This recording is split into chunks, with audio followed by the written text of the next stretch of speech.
एक विशाल और शांत जंगल में जहां ऊंचे ऊंचे पेड़ थे और एक मीठा झरना बहता था, वहां एक बड़ा और मेहनती मोती भालू रहता था। मोती भालू को मीठा शहद बहुत पसंद था और वह उसे पाने के लिए कड़ी मेहनत करता था। उसी जंगल में एक छोटी और परिश्रमी नन्ही मधुमक्खी भी थी, जो दिन रात अपने छत्ते के लिए शहद इकट्ठा करती थी। और एक चालाक नीलू लोमड़ी थी, जिसे हमेशा बिना मेहनत के कुछ पाने की लालसा रहती थी। एक दिन मोती भालू जंगल में घूम रहा था और उसे एक बहुत बड़ा शहद का छत्ता मिला। छत्ता पेड़ की सबसे ऊंची डाल पर था, जहां तक पहुंचना मुश्किल था। मोती भालू ने अपनी पूरी ताकत से पेड़ पर चढ़ने की कोशिश की, लेकिन वह फिसल गया और नीचे आ गया। उसे समझ नहीं आ रहा था कि शहद कैसे पाए। नन्ही मधुमक्खी ने मोती भालू को परेशान देखा। वह जानती थी कि यह शहद का छत्ता थोड़ा खास है और उसमें बहुत शहद है। तभी नीलू लोमड़ी वहां से गुजरी। उसने शहद का छत्ता देखा और उसके मुंह में पानी आ गया। नीलू लोमड़ी ने सोचा कि वह मोती भालू को बेवकूफ बनाकर सारा शहद खुद खा लेगी। वह मोती भालू के पास गई और बोली, मोती भालू, तुम इतने बड़े हो और एक शहद का छत्ता नहीं तोड़ पा रहे।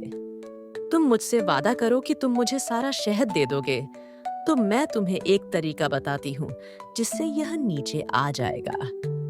उसकी नीयत ठीक नहीं थी।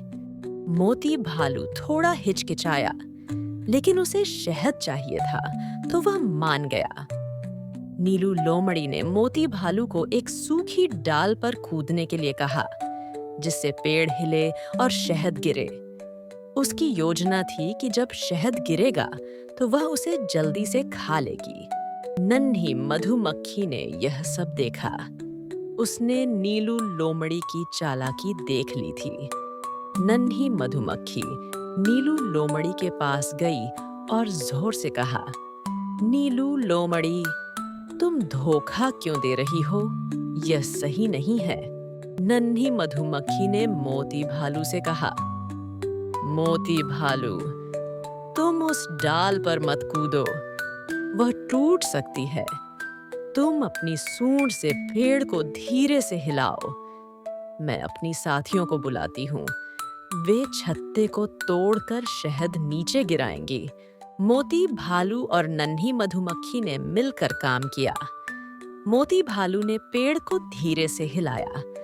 नन्ही मधुमक्खी ने अपनी साथियों को बुलाया और सभी मधुमक्खियों ने मिलकर छत्ते को तोड़ना शुरू किया, जिससे मीठा शहद नीचे गिरने लगा। नीलू लोमड़ी यह सब देखती रह गई और उसे अपनी बेईमानी पर बहुत शर्म आई। सबने मिलकर मीठे शहद का मजा लिया। मोती भालू को अपनी गलती का एहसास हुआ। उसने नन्ही मधुमक्खी और नीलू लोमड़ी को धन्यवाद दिया।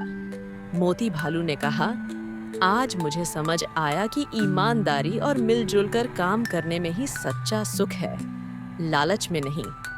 नीलू लोमड़ी को भी अपनी गलती का एहसास हुआ और उसने ईमानदारी से रहने का फैसला किया।